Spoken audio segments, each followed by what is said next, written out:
क्या मी? अरे बहुत हार्ड, बहुत हार्ड, बहुत हार्ड. हाँ बोल. हाँ नक्की. हे बघ आपण ना कितीच्या कॉन्ट्रीमधून युरोप टूर करूया. नाही नाही नाही नाही नाही नाही नाही तू नको बदलूस. अरे का कॅन्सल करतेस तू प्रत्येक वेळी? कमॉन विशू, आता मी सगळे देश फिरले तर तुम्ही काय करणार आहात ना? सध्याची कौटुंबिक व्यवस्था आणि त्यातील समस्यांवर भाष्य करणारं विनोदी नाटक ओंकार राऊत दिग्दर्शित चल तुझी सीट पक्की सध्या रंगभूमीवर आलंय. या नाटकाविषयी जाणून घेऊया आजच्या नाट्यरंजनच्या भागात या नाटकाच्या टीमकडून. नाटकाविषयी सांगायचं तर असं सांगता येईल की हल्ली आपण खूपच पूर्वी जशी एकत्र कुटुंब पद्धती होती तर आता आपण विभक्त कुटुंब पद्धतीकडे जायला लागलो आहे. आणि आतासुद्धा जर कुटुंबात 4 माणसं असतील तर तीसुद्धा काही ना काही कारणांमुळे एकमेकांपासून दुरावली गेली आहेत. तर हे दुरावले पण कुठपर्यंत जाऊ शकतं ह्यावर थोडंसं या नाटकात भाष्य केलेलं आहे की किती काय एक्सटेंटपर्यंत आपण एकमेकांपासून दुरावलो आहोत. कारणं अनेक आहेत त्याला. तर त्याविषयी हे नाटक बोलतं. आणि माझ्याविषयी किंवा माझ्या भूमिकेविषयी सांगायचं झालं तर आत्तापर्यंत वासंती दीक्षित म्हणजे गोष्ट तशी गमतीची मधली वासंती किंवा के दिल अभी भरानईमधली वंदना नगरकर ह्या दोन्ही खूप लवेबल स्त्रिया होत्या. एक खूप छान आई होत्या, कुटुंबाला सांभाळणाऱ्या होत्या. इथेही मी कुटुंबासाठीच धडपडते. इथेही मी माझ्या मुलांचं भवितव्य सुधारावं किंवा मी त्यांना सिक्युअर करायचा प्रयत्न करत असते. पण इथे मात्र मी निवडलेला मार्ग थोडासा वेगळा आहे. त्यामुळे ही बाई लवेबल आहे पण ती थोडीशी खलप्रवृत्तीकडे झुकते का असं वाटत राहतं शेवटपर्यंत.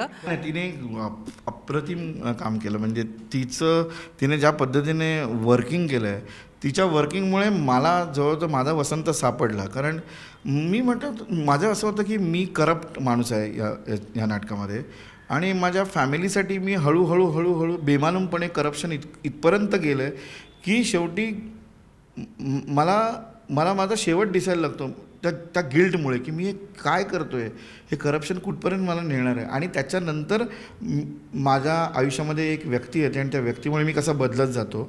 ते व्यक्ती कोण आहे तुम्हाला मी नाही सांगू शकत कारण ते आल्यावरच तुम्हाला कळेल. ह्याचा एक फार गमतीदार पद्धतीने ह्याच्यात मांडणी केलेली आहे. अगं ते माझ्या मागे लागले. हां पप्पा, त्यांना असं हटहट करायचं, नाहीतर दगड मारायचे, मग ते जातात. डॉग मागे लागलेत ना. बस तिकडे गपचूप. हो पप्पा, कोण मागे लागलाय तुमच्या? अनपट्टी डोळे माणूस उभा आहे बघ, वरती बघतोय. दिसला तो उम्या? अरे नाही रे बाबा, हाताची घडी घातलाय बघ. नाही असं ब्लॅक सफारी घातलाय. तिथे वरती बघतोय आपल्याकडे. वाचला मला बघतोय. कोण आहे? अरे बँगलोर पासून माझ्या मागे लागलाय का? फ्लाईट मध्ये सुद्धा होता. काय बोलतोयस आपण? अरे असं कोणी खाली दिसत नाहीये. या 3 लॉकरच्या केल्या आहेत. या पहिल्या लॉकर मध्ये तुमच्या तिघांचे अकाउंटचे पेपर आहेत. त्या दुसऱ्या लॉकर मध्ये प्रॉपर्टीचे पेपर्स आणि कॅश आहे. आणि तिसऱ्या लॉकर मध्ये इन्शुरन्सचे पेपर्स आहेत. लक्षात ठेव नीट.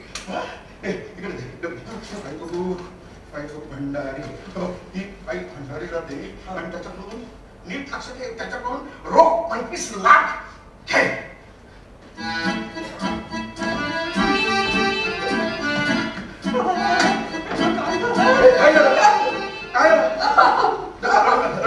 तू काय बोलतोयस? मला सांग साधारण किती असतील आमच्या अकाउंट मध्ये? असतील 7-8 कोटी.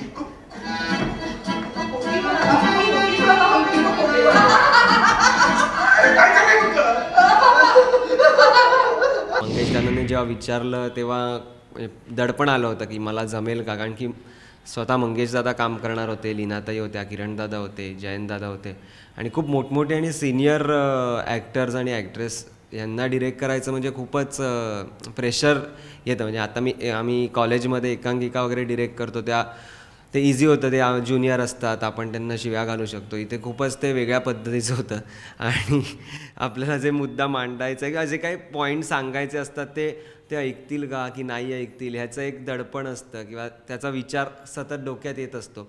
पण खूप इझी झालं आणि मंगेश दादा असल्यामुळे खूप इझी ह्यामुळे झालं की मला जे काही बसवायचं होतं किंवा जे काही मुवमेंट सांगायच्या होत्या किंवा व्हॉटेवर जे काही मला डिरेक्शन करायचं होतं त्यामागचं लॉजिक किंवा त्यामागचे मोटिवेशन म्हणा किंवा ते का म्हणजे आता मला बसवायचंच आहे ह्या पात्राला तर ते का बसवायला पाहिजे किंवा का उभं राहायला पाहिजे काहीतरी रिझनिंग पाहिजे प्रत्येक मुमेंटला जे पात्र करतं स्टेजवर. तर खूप गोष्टी शिकायला मिळाल्या ह्यामधनं. तसं बघायला गेलं तर म्हणजे तो माझ्याच वयाचा म्हणजे माझ्या वयाचा नव्हता तो रोल पण 21-22 सो तेवढं कठीण नाही जायचं मला ते स्विच ऑफ स्विच ऑन करणं. पण कठीण एवढंच असायचं की ते जे पात्र आहे जी कॅरेक्टर्स आहेत ती खूप ग्रे आहेत आणि म्हणजे जास्तीत जास्त ब्लॅककडे घुसणारी म्हणजे साईडला असणारी ती पात्र आहेत. सो ते कुठेतरी मला अनकम्फर्टेबल होत होतं की माझे बाबांचा स्टॉस झाला आहे का किंवा ती जी काही वडील किंवा आजोबा यांच्याबद्दलच्या ज्या फिलिंग्स नाटकातनं दाखवलेल्या आहेत ते प्ले करणं खूप कठीण जात होतं सुरुवातीला की कारण मी तसा नसल्यामुळे आतून तर ते कुठेतरी फक्त ते प्ले करताना कठीण जात होतं. बाकी स्विच ऑन स्विच ऑफ काही एवढी वर्ष काम केल्यामुळे तेवढं काही प्रेशर किंवा असं काही टेन्शन येत नव्हतं त्या गोष्टीसाठी. Hello Sharma aunty.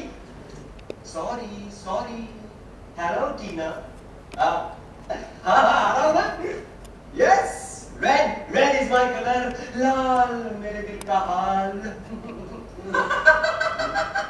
आता बघ मम्माच्या एंट्री मारेल ना त्या कशा बायकाच्या गोळावर होती शर्मा आंटी सोडून हॉय बेबी हॉय स्वीटू असं करत त्या वरून जवळच जातात. जरा डोक्यावर पडलीयस का तू? तिला काहीही बोलू नकोस हा वर्ण्या.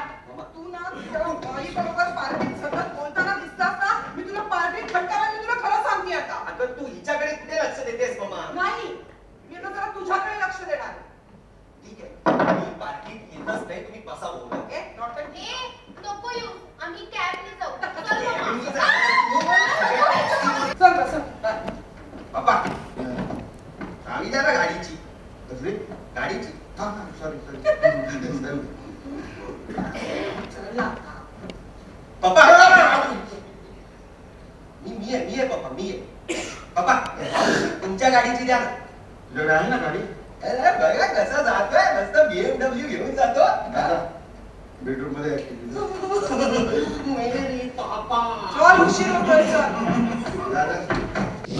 माझ्या भूमिकेविषयी सांगायचं झालं तर खूप गोष्टी ओपन होतील आणि मला जरा पण तरीसुद्धा मी असं सांगेन की एक कुटुंब आहे. आई वडील भाऊ बहीण असं एक छान कुटुंब आहे आणि त्या कुटुंबात एक आगंतुक येतो जो मी आहे ज्याचं या लोकांशी कुठलंही रक्ताचं नातं नाही.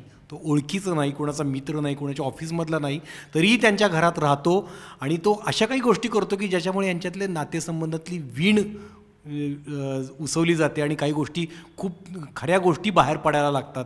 आणि विशेष म्हणजे हा जो आगंतुक आहे हा जो येतो तो त्यांच्यात भांडणं लावायला येत नाही किंवा त्यांचं नातेसंबंध विस्कटायला येत नाही पण तो इनोसंटली येतो. तो असा माणूस आहे की जो काम क्रोध मद मोह मत्सरापासून लांब आहे. तो खूप इनोसंट आहे आणि वेगळाच आहे वेगळ्या प्लॅनेटवरचा आहे असं आपण म्हणू शकतो. पण तो येतो आणि खूप गोष्टी त्या घरात घडत जातात आणि त्याच्यामुळे हे खरं तर नाटक घडतं. त्या अशा या आगंतुकाची अशा या स्ट्रेंजरची भूमिका मी करतो आहे. ती करायला खूप मजा येते आणि खूप वेगळं सररिअलिस्टिक आपण म्हणू की काही जणांना मी दिसत असतो काही जणांना मी दिसत नसतो मग अचानक सगळ्यांना दिसायला लागतो. त्यातली गंमत आहे आणि खूप गोष्टी नव्यानं माणसाच्या कळायला लागतात मला माझ्या कॅरेक्टरला. त्यामुळे ही भूमिका करताना मी एवढंच सांगू शकतो. मी याच्यापेक्षा जास्त सांगू शकत नाही. नाटकाचा विषय ओपन होईल पण ही भूमिका करायला खूप मजा आली कारण खूप वेगळी भूमिका आहे. आत्तापर्यंत मी कधी अशी भूमिका केलेली नाही आहे. जरी त्याला ग्रामीण टच असला सगळं असलं विनोदी भूमिका असली तरी फार वाहवत जाऊन चालणार नव्हतं. कंट्रोल ठेवायचं कारण त्याचा अंडरकरंट फार गंभीर आहे नाटकाचा. नाटक जरी तुफान विनोदी असलं तरी एक काहीतरी गंभीर आशय सांगणारा आहे. तो आशय सांगणारा माणूस जो आहे तो मी आहे. त्यामुळे खूप गोष्टी कंट्रोलमध्ये कॅरेक्टरमध्ये राहून विनोद करावा लागतो आणि ती कसरत करायला खूप मजा येते. ही कसरत करायला की काही आपण तसं काही अंगविक्षेप केले तरी लोक हसतात पण तसं नाही करायला लागत. खूप सेन्सिबल कॉमेडी करायला मिळते आहे आणि व्यावसायिक रंगभूमीवर तुम्हाला ब्लॅक कॉमेडी करायला मिळणं हे भाग्याचं आहे. ते भाग्य माझं आहे आणि अक्षरशः योगायोगाने खूप खूप भाग्यानं ही भूमिका माझ्याकडे चालून आली असं मला म्हणावं लागेल. आणि मला म्हणजे जेव्हा दिगंबर सरांचा फोन आला की असं असं नाटक आहे, सो तू करशील का, तर माझं असं झालं की मी एकांकिका करते आणि एकांकिकेमधनं डायरेक्ट म्हणजे एकांकिका करणाऱ्या सगळ्यांचाच प्रवास इथे येण्याचा असतो. सो माझं असं झालं की ठीक आहे, आपण ऑडिशनला जाऊया आणि मग सिलेक्ट झाले नाही झाले तो पुढचा भाग आहे, पण जाऊन येऊया. जे की मी याआधी असं करत नव्हते की ऑडिशनला नको वगैरे, आपण तेवढे हे नाही होत. आणि मी गेले आणि त्यांनी मला लगेच सांगितलं की उद्यापासून ये. आणि मला ते खूप छान हे वाटलं की त्यांनी मला जास्त माझं हे न करता त्यांनी मला डायरेक्ट सिलेक्ट केलं आणि नंतर माझ्यावरती काम केलं. आणि पहिलं नाटक असल्यामुळे मी खूप एक्सायटेड होते. भूमिका माझी याच्यामध्ये पूर्वा इनामदार आहेत, मंगेश कदम आणि त्यांच्या मुलीची भूमिका मी करते आहे. आणि ही मुलगी खूप इनोसंट आहे, गोड आहे, म्हणजे अशी बालिश पण आहे आणि त्यामुळे ती वेडी आहे, म्हणजे अशी वेडी ठरते. पण तिच्या वावरण्यामधून आणि बाकीच्या सगळ्या गोष्टींमुळे ती बाकीच्यांना ती त्रासदायक पण होते आणि कधी कधी ती काय म्हणतात युजफुल असते. तर असं दोन्हीमुळे खूप वेगवेगळ्या गोष्टी घडतात. सो ते तुम्हाला कळतील. नशीब तुझं लक्ष केलं माझ्याकडे. विना म्हणते पप्पा, ते अंकल लिफ्ट वर येत असतील तर? करेक्ट, तो गेल्यानंतर मला अटक करायचा प्लॅन असला. अरे काय तू काय शीज राईट? अरे तू नको लक्ष देऊ तिच्याकडे. अरे काय वेळ लागला का तुला? लागलं नाही, वेळ लागायची वेळ आली आहे. कोणी बाहेर जायचं नाही. अरे काय बसायचं. झालं समाधान? कोण सांगतो तुला नको त्यावेळी बडबड करायला? मी काय केलंय? बस तिकडे गपचूप होता. असं कसं कोणी येऊन अचानक अरेस्ट करती? हा बरं, तुला अटक केली तर त्या भंडारीची पण सगळी अंडी पिल्ली निघणार आहेत की नाही बाहेर? मम्मा, भंडारी अंकल आता अंडी विकतात? शांत बस बस. झाला, आता मेलो तरी फोन कर. पप्पा, मेल्यावर कसं कोण फोन करेल? गाडीत जाऊन बस. नेहमी मलाच बोलते, मी काय करते? चल तुझी सीट पक्की हे नाटक तुम्हाला कसं वाटलं हे आम्हाला नक्की कळवा. मराठी नाट्यसृष्टीचे अपडेट्स मिळवण्यासाठी सबस्क्राईब करा राजश्री मराठी. मला जरा असं काहीतरी होतं असं वाटलं किंवा असं काहीतरी झालं की पटकन ओत थोडं काही वेळ का होईना मला स्वर्गात जाता येईल. खूप लोकांना पिळलं रे मी. कसं म्हणा देवा. थांबा.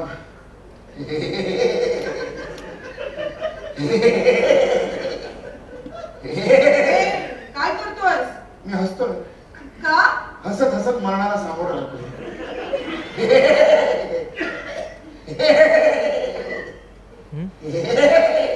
अरे रडा. मला नाही असं अचानक रडायला येणार. नाही येणार. तुला रे? मला तरी कसं असं रडायला येईल? तुम्हाला आग लावता येईल ना? आग लावताना नाही रे, अग्नी देताना म्हणावं आग लावतोय बापाला.